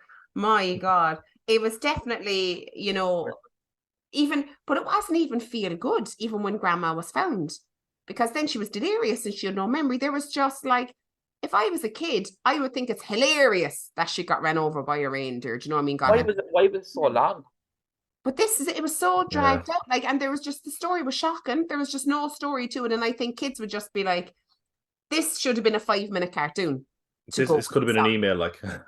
Right? This could have been an email. Tom, you are bang on. Grandpa roofied the fucking eggnog, and that's why she can't remember anything. Stop woke now. Up a year later, thinking she was in the North Pole. He was in cahoots with Santa, and then she was found, and he's like, "Fuck, what do we do? Sell the shop? Damn it, she's back." Oh, do you know what? Now I tell you, he pulled a Vincent Gigante, right? He was like, "I'm absolutely insane. I have no idea. I'm just going to wander around. I have no idea what I'm doing. I'm just going to sign this. No problem. I'm insane. Nobody knows anything, and I need to sell the shop. They found her. Fuck it. What are we going to do?" There's a bit of that to it too, definitely. Like. Something that was filled with Christmas cheer is the final movie that we're going to discuss on this list. Okay, so I am fearful for this because this one is close to my heart. Because on this particular mode of transport, there's only one rule: never ever let it cool. Of course, we're talking about the Polar Express. I'm going to let Tom go first because I feel like we'll need a little bit of a soft rub after it. So maybe see how long he rants for. And I tell you this much: if you ever throw my rants back in my face again, I will bring the show up. I will bring it up, mate, because Tom is just like literally slide. It feels like it's only the Christmassy ones I feel like I want to rant on for some reason. Because it's funny, we actually did mention this one last year when we were talking about the Christmas Carol one that was Robert Zemeckis as well, and I mentioned the Polar Express, I think, in passing. And I did say, not a fan, didn't like it. And I remember Liz being very hurt by that. So I was like, okay, let me be a bit more tactful here, if I can. I went into this with as open a mind as I could. I don't get it. It's just not for me. I think it's such an eyesore. If I could get past that maybe, but it's just so. I find these films, and it's not just this one; it's all those ones that Zemeckis made for a while. They're just so ugly to look at, just soulless, dead eyes looking at you, where like their emotions don't match their faces half the time. It just really weirds me out. It's kind of got that weird uncanny valley thing to it. Like it looks like a PlayStation 2 game cutscene. That really kind of takes me out of the movie. If I could look past that. I can't read. I'm looking at my notes here, and like half my notes are about that. But you know, it's just it's kind of a weird film. Like Tom Hanks is in it loads as different characters. There's a weird hobo character. I don't really understand that. The meaning is like the story is kind of so basic, but also feels so drawn out. It's like, I know it's meant to be about the meaning of Christmas and discovering the meaning of Christmas and all that, but I just kind of feel like I kind of get lost behind a lot of this. Didn't care for any of the characters. There's one character with the glasses that might be the most annoying thing. The way you feel about Arthur Christmas is the way I feel about this guy. I was like, throw him off the fucking train. Yeah. Leave him there. He doesn't deserve Christmas. The most nightmare-inducing thing though is Steven Tyler Elf, whatever that's about. Like, the man looks scary enough in real life. Why they decided to put him through the Robert Zemeckis lifeless filter, I don't know. I just don't like it. It's not really for me. It feels really long to me. I was mostly bored. Like, I get it, you know, of like magical train brings the North Pole. Lovely idea. I just find it very boring. And I think, like, if you're trying to deliver your message or your film through this medium of ugly, lifeless death figures or whatever the fuck Robert Zemeckis is doing, it's just not something I can get into. I think some of the environments look nice. It's all the people that I can't like. Like, if Santa came towards me like that, I'd be terrified. Like, if that was what Santa looked like, I would be like, get me off, get me on the next train home. Like, but no, yeah, it's not for me. It's number 8. Again, I'm sorry, Liz. I did try this time. I did, but it's just still, I don't get the appeal of it. It's not for me. I know a lot of people love it, but no, I just can't get past it. Okay. I'll give you a bit of support there because Phil is agreeing with a lot of what you say. Phil, tell us, would you get on the train? No. It's my first time ever seeing it. I've never seen it before. Again, what Tom said, it's soulless, basically, is the best way I can. Like, I put it as 6. But it wasn't awful, but there was nothing to it. And the end of it was lifeless. I thought it'd be good, but no, it was lifeless. No, that's all I can say. Really. I don't. Oh God! Wow. I don't love it at all. I also just found the pacing of it was really bad. Like, it was like it feels like it was wrapping up, and then it was like, looked at the time and it was like 40 minutes left, and then I was like, what are we doing here, lads? And it was about getting letters or something. I don't even know what was going on. At the end of it, I was just over it. Well, are we going to defend it, love? Yeah. We're going to have to defend it. Yeah. It is. I actually love Tintin. Like, Tintin is quite good. I like that. You like what? Tintin, from the same director, Tintin. The same animation. Yeah, well, like, not that kind of. The new Tintin, I haven't seen that. I was talking about the old Tintin show. One that came out in 2010 or something. Yeah, 2011. Yeah. Peter Jackson and Spielberg, wasn't it? Yeah. It's the same kind of animation. Mm-hmm. But it's just lifeless. It was just like, come on, and then it was just, as Tom said, their faces seemed to be stiff or something as well. I just think it's one as well that, like, I can't, like, we've looked at a lot of cartoons from the 60s for this, like, and at the very least I can say I don't think they've aged especially badly. Mm-hmm. Yeah, I think, like, when people come back at this and, like, say, like, I don't think people are going to looking at this in 50 years. They will be like, ugh, the fuck is wrong with it? Like, I don't know. I understand where you're coming from with the animation side of things. It is creepy. They are really creepy looking because of, you know, they don't have any feet. Did they use real people models? Yeah, they all wore it's whatever performance capture or whatever. Yeah, performance capture stuff. Well, Tom Hanks did it anyway, but I'm not sure about the rest of them. Except for that fucking prick Eugene from Greece who played the kid with the glasses. He played Eugene in Greece. How do you do with the glasses? Same person. The story of if you don't understand what it is, it's actually a retelling of A Christmas Carol. The hobo is the ghost of Christmas past. The conductor is the ghost of Christmas present, and Santa Claus is the ghost of Christmas future. And it's about getting the child to believe in Christmas. That basically the premise of what the point of having the hobo on the train is. It's not exactly a retelling. It's just it's not a remake of Christmas Carol. It's just another way of retelling it.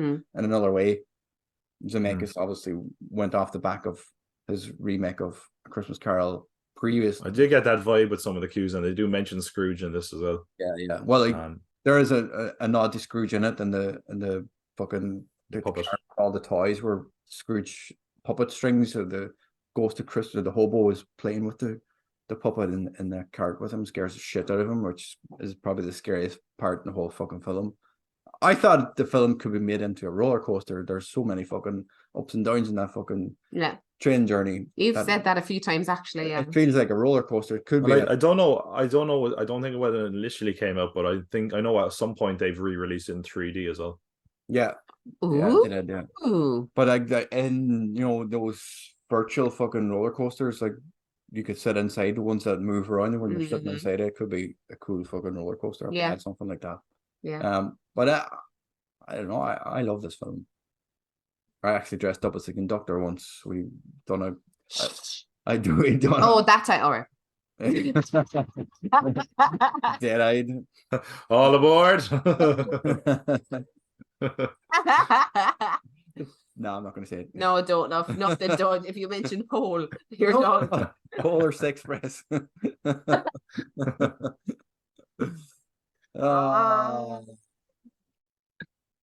Yeah, it's number 3 for me. There's a lot of Tom Hanks in it, though. I know he plays pretty much every fucking character in it besides the children, like so. But he did a lot of the animation. He did most of the movements for all the characters in it as well himself. Yeah. Oh my God. I'd like to end on a positive note because Jesus Christ, he only ripped Polar Express to shreds. And then I know, it's like annoying me. I can't get up, but look, it is what it is. This is live action here, lads. There's mascara there, but sure, look at. I like the Polar Express. I really, really like it. And it's such a Christmas Eve movie. I've already watched it for this. And I tell you this much, I'll be watching it again this week. It's just, for me, look, as I said, look, it's not going to tick every box for everybody. I get about the faces, particularly the children and especially the little girl. I kind of feel like it takes her a little bit of a while to react to what she's just said, or and she's got an absolutely awful staring problem. She'd freak me out if she was my friend and kept staring at me, to be honest with you, without saying something. Yeah, exactly. It's that friend who's like looking at you, waiting for you to say something. Yeah, or your husband, and you're just like, what, But aside from that, I think it's great for kids of a certain age who may be questioning things or maybe have lost a little bit of Christy spirit. Who's Christy?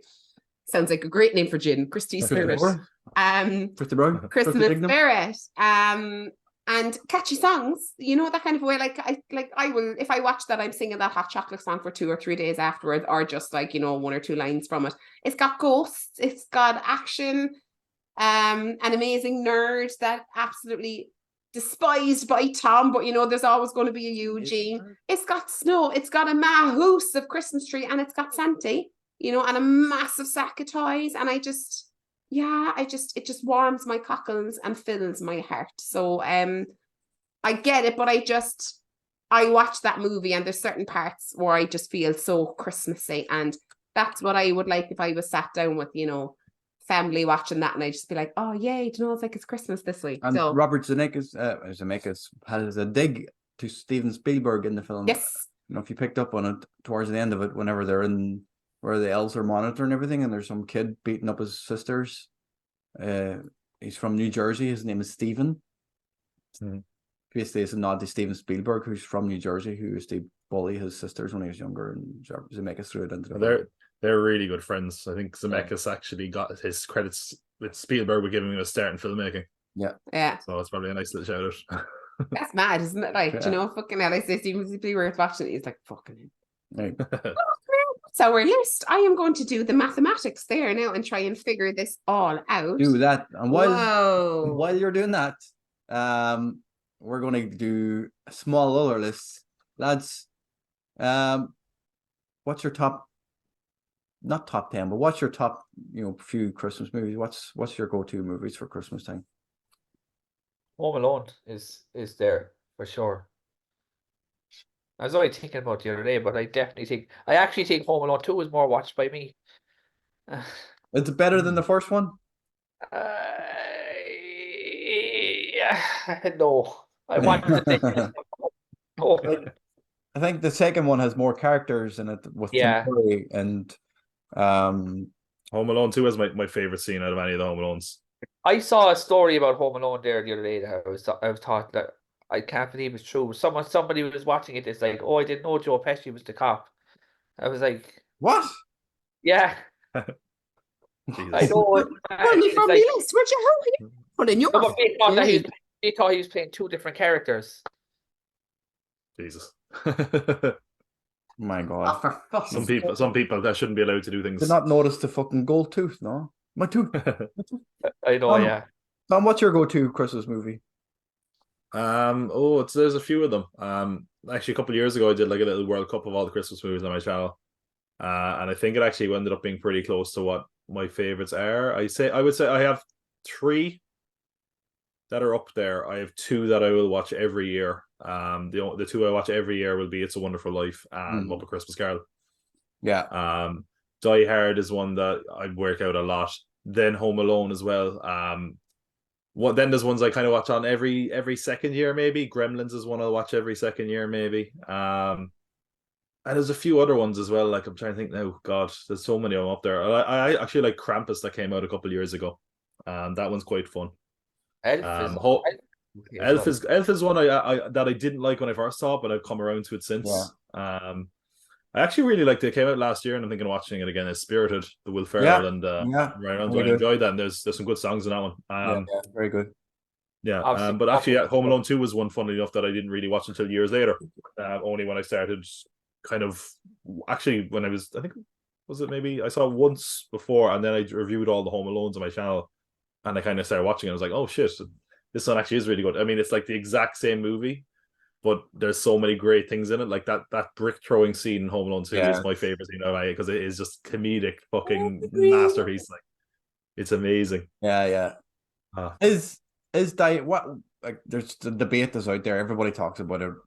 Bruce Willis said it wasn't a Christmas movie. Other people say it is. Why is it a Christmas movie, or why isn't it a Christmas movie? It's based at Christmas. It's a Christmas movie. This is funny because I feel like everything you've said so far, I've been like, here's a plug of my channel. First Christmas podcast I ever did, I had this debate with Chris O'Neill, who was the film programmer in the Triskel and Cork here. And it's really hard to kind of narrow down what makes it a Christmas movie.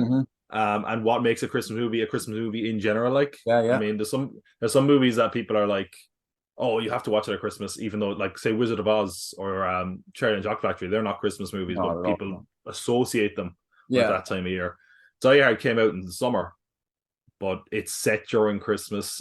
There's Christmas songs in it. I think what comes down to is, like, some people go bend over backwards to try, like, I've seen people be like, oh, there's this many terrorists and that could be the 12 disciples and JC is Jesus, like John McClane, and like nonsense. Whereas you could literally just say the plot couldn't take place without it being Christmas. It's a Christmas party. That's why they're all there. Yeah. There's other touches in there that are only possible because it is weird it came out in the summer. But yeah, no, I think it's definitely a Christmas movie. I know Bruce Willis is kind of very good against it, and a few other people have, but I feel like they kind of have to. I think they kind of want. Think maybe it's cheapened if it makes it a Christmas movie. I don't know, but it's kind of It came out in the summer, but is it on any other time of the year nowadays? Like when it comes, if anybody actually watches TV, like normal channels, like it's. Well, that's funny. The first time I saw it was on TV. I watched it on TV, like not even like as I was younger. This is probably like within the last like 10 years. It was on TV, and I was like, this is a good opportunity to watch it, and it was on at Christmas time. So it's a Christmas movie. It's a Christmas movie because most Christmas movies have the same premises about reconciliation with your family. At the end of the day, most Christmas movies have Home Alone. He gets back together with his family. It's a Wonderful Life. He gets back together with his family. Like he gets back together with his wife in this film. At the end of it, he saves the day. Like that's pretty much what Christmas movies are all about. It's about family, and that's what this film is. Like, can I give you the debate that people should be having as far as a Christmas movie goes? Children of Men is actually a Christmas movie, and no one ever talks about how it's a Christmas movie. I don't know. It's like I think it's set during Christmas. It's also about a woman having a child where it's impossible that you would have had a child, so you got the nativity angle of it. So there's a whole debate you could have there about that being a Christmas movie as well. But there's also a Bond Christmas movie, even though it's barely recognized as a Christmas movie. The George Lazenby one, the Christmas movie. The Majesty's Secret Service. On Our Majesty's Secret Service. It's set during Christmas. But no one ever acknowledges that either. Batman for them as well. Batman. Oh, Batman Returns. Yeah, yeah. Batman Returns, yeah. Pretty much any Shane Black film. I Eat remember wet. when Lethal Weapon all day. Lethal Weapon, Kiss Kiss Bang Bang, Yeah, yeah. Iron Man 3. I Yeah. literally remember I saw Iron Man 3 with my buddies when it came out. This came out like at the start of the summer blockbuster season, and as soon as it was over, no questions about anything else, one of my buddies just leaned over and goes, "Tom, why was that set during Christmas?" He was just confused. He was like, "Was it delayed? Was it meant to come out later?" I was like, "No, it's that your man he sets his things during Christmas. That's just the way it is."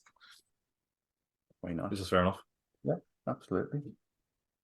Well, That was not easy. no. She's No. made her list and she's checked it twice.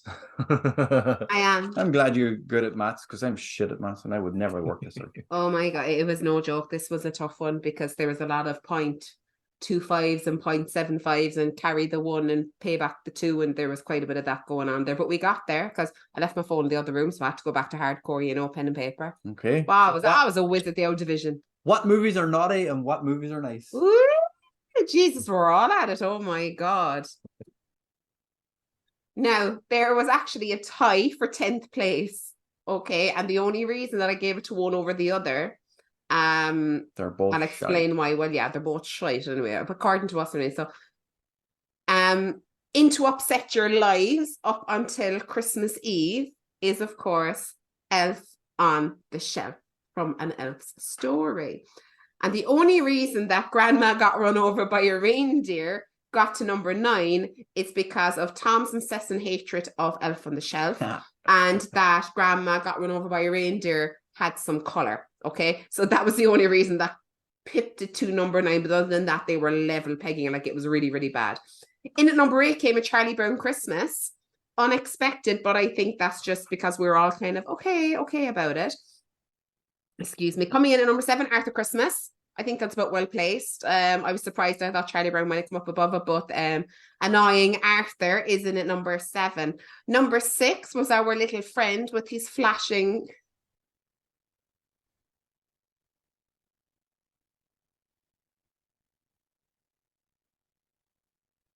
Yes. You definitely need to edit in that noise there. She almost said flashing knob. Before I came out of my mouth, it's like, what? Oh, I hate Rudolph with his flashing knob. Won't you guide my sleigh tonight? Worst. Oh my God, I ruined Christmas for everyone. I'm so Poor sorry. Rudolph. Oh, I'm so happy I stopped myself because I would go straight in with the knob. In at number 6. It's Rudolph the Red-Nosed Reindeer. Nothing's flashing. Just don't worry about it. And then thumpity, thump, thump, thumpity, thumpity his way into number 5 as a case is Frosty the Snowman, all the way from White Plains. Number 4 is the Polar Express, much to Tom's chagrin, but yeah, it's coming at number 4. Number 3, How the Grinch Stole Christmas. Really stole all of our hearts, didn't it? What a story, and it's just still beautiful to this day. That brings it down to our final 2 movies, who placed second and who placed first. And again, this was extremely, extremely close, and definitely the top 2. Arguably the top 3, but I think the top 2 are definitely interchangeable. So, my dearest friend, if you don't mind, Jack Skellington is going to take second place with Nightmare Before Christmas. But that said, all-time favourite of one of mine. And that was super, super popular among all of us. I think they were watching it, bar Phil. But look, come here, jury's out anyway, Phil. But Nightmare Before Christmas came in at number 2, which makes 2019's Klaus our number 1 at the top of our list. What do you think of the results of that? It was tricky, and a lot of them you could swap out and move up and down the list. But yeah, where is it in kind of your idea of what this would have been? Top 3 is about what I would have thought, I'd say. Mm-hmm. Beyond that, it was like fucking total toss up, I think. Anyone's guess, yeah. Yeah, it feels like we had a lot of different opinions on some of them. But I think that's what's good about Christmas specials as well, because there is so many of them that everyone's tastes are going to be different. Everyone has a different idea of what their version of Christmas is. Christmas specials next year. Oh, Oh, God, God. stop. Oh, my Sure that wasn't God. this year. Oh, can we not? Let's just not ruin the festive period. Oh. But yeah, so there we go. That is our list. Next year it'll be festive action movies. Oh, Die Hard, Lethal Weapon, fucking Yeah. Jingle All the Way. Jingle All the Way. There you go. Oh, Daylight and that other Stallone one with the mountains. Oh, Cliffhanger. Cliffhanger. Yeah. Is it a Christmas movie? Maybe it is. That's definitely something to look at. Maybe, yeah, top 10 action Christmas movies for next year. I mean, I'm sure there's a few. Black Christmas. Black Christmas. Yeah, that's good. So going to be quite a few. That's going to be a bit of a tough. I wonder, is there? Yeah, well, look, Oh, yeah. we'll worry There about that definitely next is. year. But if you have a recommendation, maybe for next year, that's not the top 10 action Christmas movies. Let us know in the comments below. Also, about this list, let us know in the comments below. Did you agree? Are you an absolute stalwart fan for the Polar Express? Is it the best thing you've ever seen? Or are you like Tom? You're like, why are they all dead inside? If you are, let us know down below. I know Tom would appreciate the support, and then I'll just come and jest a little bit more. Also, maybe you have other Christmas movies that you think should have been included. What did Time Out miss? As I said, this list comes from timeout.com. It's not our own list. Ours would probably have been very, very different, but we put it together from what we got. Let us know down below. Maybe there's an animated movie that you think is special this time of year. Maybe it's something you sit down within your family and it's a tradition, maybe on Christmas Eve before the kiddies get off to bed. Or is it a fact that it's 6 or 7 o'clock and you're like, Jesus, get up the stairs so I can get rid of that elf? You never know. So that is it for this episode.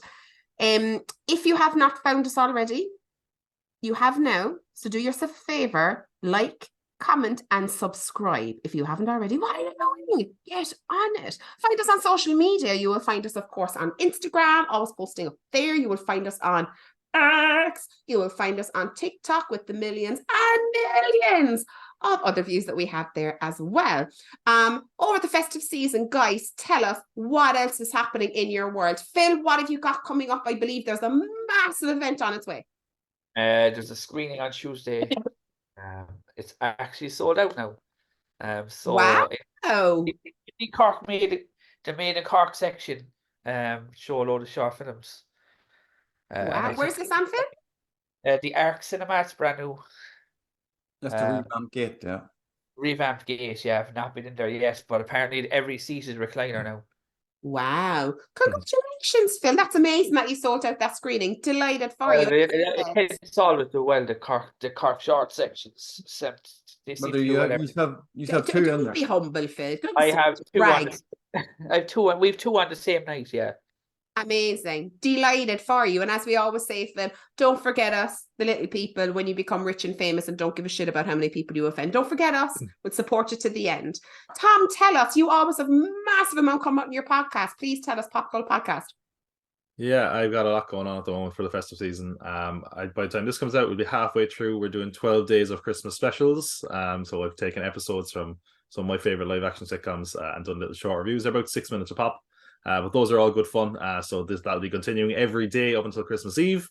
I also just put up a review of some films that have not hit cinemas properly yet, including Poor Things and All of Us Strangers.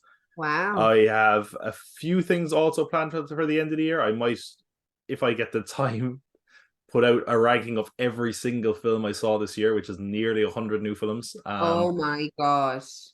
And aside from that, looking into January, we always do the Culties, which is a preview of every film coming out in the year ahead. I'm hoping this year I'm actually going to get it out in January because it's been late the last few years. And also, I'm going to be a recurring guest from now on page 180, the podcast, starting in January, where we're going to kind of round up our reviews once a month. So yeah, you can find me all over the place, but yeah, best place to find me is going to be on my own channel, PopCultPod. So head there, like and subscribe. Yeah. Amazing. Wow. And you can also find us in January. We are going to be doing the top 10 animated cartoons of the 1990s. So if you're in our generation, if you're part of Generation X, or even if you're part of Gen Z or whatever the fuck you want to call yourself, and you like cartoons from the 90s, this is like bouncing off the back of the fact that X-Men 97 is coming out in 2024. They haven't given an official release date for it yet, but it's due out in 2024. So we're going to go back and watch some of the X-Men. Is Captain Planet on it? Is Captain Planet on it? Is Captain Planet on it? I think Captain Planet might be on it. Maybe Animaniacs. Love it. That is cute. And yak, go yaks. and it doesn't matter. It's going to be a good list to go off, so we'll have a lot of fun with that one. We'll probably watch we watch one episode of each season, or each of the first episode or pilot episode, whatever. But probably end up watching every episode of the X-Men by the time we finish it. So I can't wait for that. And we have a special guest coming on with us. We just have to work out a date. But his name is Jonathan Davenport. He is the costume designer for the New Day, Ricochet, Bailey, a lot of wrestlers in the WWE, and he's also worked with Disney, Marvel, and others as an animation expert. He is the perfect person they have on. Yeah. Been obsessed with doing this podcast for a while. I've been talking to him about it for months about coming on. So he is thrilled to be coming on in January with us. So towards the end of January, this episode will go out. So we will let you know in due course when it's due to drop. But keep an eye on that, and keep an eye on Jonathan's page. If you're looking for him, go on to Jonathan Davenport on Instagram. You can see all his designs and what he's done over the last few years. So that's an exciting time for him as well. Yeah, definitely. Unbelievably talented guy. And we are just so lucky as well. Great to have him on, but the fact that he's like a super nice guy, I cannot wait to see what happens when either me or Tom goes on a rant. I was going to say, I have to be on my best behavior if we have a guest on. No, you'll have oh my God. You'll have to be able to mute me. Oh my God, it's going to be great. Yeah, so excited. So you can see there is so much happening, of course, on this channel here and on the other guys' channels as well, and in professional lives too. Absolutely crazy. But we're so happy to have you all along for the ride with us. It's been super entertaining. From the bottom of all of our hearts, thank you so much for tuning in 2023. We are super excited for 2024 coming up the end of January, as Jerry has mentioned. But we would like to take this opportunity to, of course, wish you all a very, very happy, merry, and peaceful Christmas holiday season, and a prosperous, exciting, and most of all, entertaining 2024. So for myself, being sensational Queen Lizzie himself, Buddy the Elf, isn't it? Was it Buddy the Elf we called you? Yes. Apparently so. Frolicking festive Phil and Tinsel Toes Tom. We will catch you the next time. Thank you for tuning in. Bye for now.